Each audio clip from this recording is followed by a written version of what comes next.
ജില്ലാ ദുരന്ത നിവാരണ അതോറിറ്റിയുടെ ആഭിമുഖ്യത്തിൽ കെമിക്കൽ എമർജൻസി മോക്ക് ഡ്രിൽ സംഘടിപ്പിക്കുന്നതിനായി ആലോചനായോഗം ചേർന്നു. ദുരന്ത നിവാരണ വിഭാഗം ഡെപ്യൂട്ടി കളക്ടർ അബ്ബാസിന്റെ അധ്യക്ഷതയിലാണ് ആലോചനായോഗം ചേർന്നത്. വ്യവസായ സ്ഥാപനങ്ങളിലെ രാസവസ്തുക്കളിൽ നിന്നുള്ള അപകട സാധ്യത കണക്കിലെടുത്ത് ദുരന്ത ലഘൂകരണം സാധ്യമാക്കുക എന്ന ലക്ഷ്യത്തോടെയാണ് മോക്ക് ഡ്രിൽ സംഘടിപ്പിക്കുന്നത്.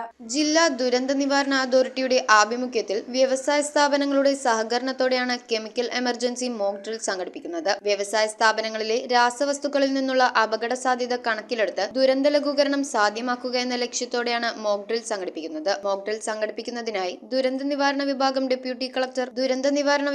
Deputy collector വി.ഇ. അബ്ബാസിന്റെ അധ്യക്ഷതയിൽ മോക്ക് ഡ്രിൽ നടത്താൻ സന്നദ്ധയുള്ള വ്യവസായ സ്ഥാപനങ്ങൾ 3 ദിവസത്തിനകം അപേക്ഷ സമർപ്പിക്കണമെന്നും ഫെബ്രുവരി 13-ന് ബന്ധപ്പെട്ട വ്യവസായ സ്ഥാപനങ്ങളുമായി യോഗം ചേരണമെന്നും യോഗത്തിൽ നിർദ്ദേശിച്ചു. കളക്ടറേറ്റ് കോൺഫറൻസ് ഹാളിൽ ചേർന്ന യോഗത്തിൽ hazard analyst Anjali Parameswaran, factories and boilers joint director Nitish Kumar, വിവിധ വ്യവസായ പ്രതിനിധികൾ തുടങ്ങിയവർ പങ്കെടുത്തു.